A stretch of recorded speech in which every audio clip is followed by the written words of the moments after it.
Hey everyone, Matt here, CMO, showing a short update on progress against our goals, as well as some just information around our plans for the coming weeks. So first of all, the beta sessions for Ice Poker Flex have been very successful. Even without our tournament wearables being available for purchase, we've had hundreds of concurrent players join throughout each of the individual beta sessions, and they have continued to retain as players throughout the entire session, which has been very encouraging. We've even started to get some good data on the average speed of each sit and go tournament, the number of hands that are being played in each tournament, and how many have been running all at the same time. So just to give you a little insight, and we're going to share more details on this. I know Ryan's keen to share some information on this front, but in one of the last beta sessions that we did, the average tournament duration was just under 35 minutes, with 52 hands being played in that time. That is very fast. So should give you an idea of how tournament mode is going to be very different compared to challenge mode. And I think just overall, it's been very well received. We've had some great feedback from people. Very few major bugs at all, in all honesty, and those we've been able to quickly kind of squash and roll out any fixes, especially just like for some of the smaller UI ones. There's going to be a lot of updates, but very positive. Next steps, we're going to be launching tournament wearables. Our plan is hopefully next week, but this is when we do launch them. It's going to be in tandem with a number of key partnerships that we've struck with Web3 projects and projects with large audiences, just to funnel lots of new players into the game. One of the partnerships that we have going live will be with the Milk Road. Crypto newsletter goes out to over 150,000 people. Many of you probably know by now, we had a great feature in their newsletter, and when we did a little bit of a retrospective on some of the stats, it gained over 200,000 unique opens of their emails, and this was spread over 3 email sends that they did, and 3,000 clicks through to the website, all from people completely new to Decentral Games. And we also saw a surge in searches for Decentral Games in Google coming through. So again, this is really good from a brand perspective. We've worked on a partnership with them where we'll have around 1,500 of their subscribers coming into Ice Poker Flex around the time of tournament wearables being available. Again, hopefully next week, but we'll see if we need to push out another week on that, but it's going to happen very soon. And this is not going to just be great for player growth. It's going to give us just some great brand awareness, social media coverage that we can kind of drive around all of the buzz and hype that we've been creating. We had a really good feature actually in CoinDesk that did a deep dive into Decentral Games. I think overall really, really positive. You should go check that out if you haven't already. And we had somewhere in the region of 15 to 20 publications pick up some PR that we've been pushing out around the beta launch of Flex, so positive. Now, Flex to one side, our biggest priority next will be Delegation V2, aka the Ice Merge. So development has been going very well.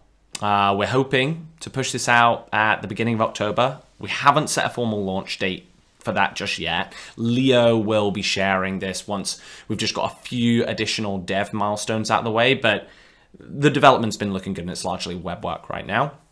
This is going to be the single most significant event for the long-term sustainability of the ice poker ecosystem.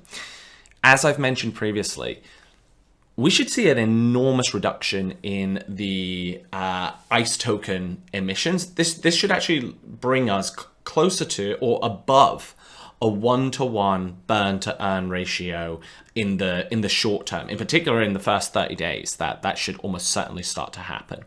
And why is this good? Well, this starts to reduce the supply of ICE tokens. It can put price pressure on that as well. And when we can put that in tandem with the extra token bans and utility for ICE that's happening within tournament mode, this is all very, very positive for the ICE kind of ecosystem.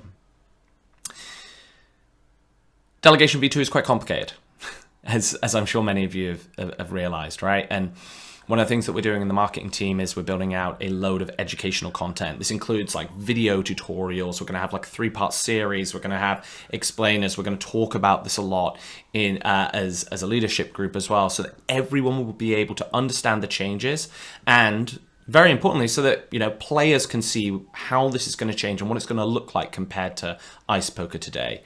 In tandem with that, the other area we're making big improvements in is onboarding. You'll soon see the effects of this, actually. We're working on a number of new like wallet solutions, wallet creation solutions, fiat on-ramps, and just overall automation, just to make it as simple and friction-free to get started playing Ice Poker, which is our end goal here.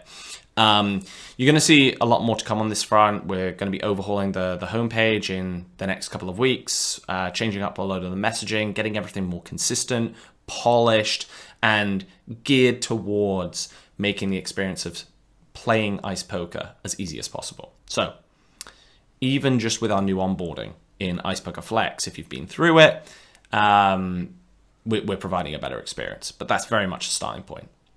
Finally, I'm going to share a quick update on our events and advertising. So we have the Tyson Foods ads finally going live in our venues. The billboards have just gone up. Campaign's going to be spread evenly over 3 months now, so they can do some like pre-activation stuff, and then in tandem with their venue launch inside Decentraland. We'll also have a new advertising client starting in September as well. We have a longer-term ad partner in the pipeline too. One observation that I thought is in the interest of transparency is worthwhile sharing with the community. We've noticed that a number of brands we've been speaking with recently have had a preference on doing kind of their activations inside the sandbox. I think this is because of just kind of the general hype that's happening there right now, which has ultimately slowed down leads a little bit on that front. We have no plans nor desire really to build inside the sandbox, certainly not just for the use case of ads. But you know, we're confident there's long-term growth play for ads inside Decentraland still. We're unwavered there. We're also working on kind of an interesting deal. I've been talking, I'm in talks right now about this, but where we would have like a merch store placed in our venues inside Decentraland, in partnership with a company that owns the merchandising rights to a number of big musicians and bands with large audiences. Again, it's early days here, but this would be potential additional revenue that we could have on that front. And then final note, just regarding some of the social experiences and events that we've been running. We hosted a total of 56 events in August alone. Nearly 4,000 POAPs were claimed at those events, with POAPs being completely maxed out actually at 8 of those events. So I think this is just a really great example of where we're seeing experience outside of Ice Poker bringing value to the ecosystem.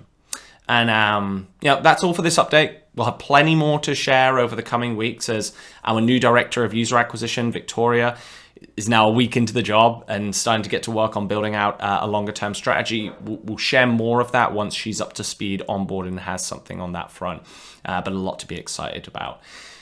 As always, if you have any questions, you know where to find me. Thanks, everyone.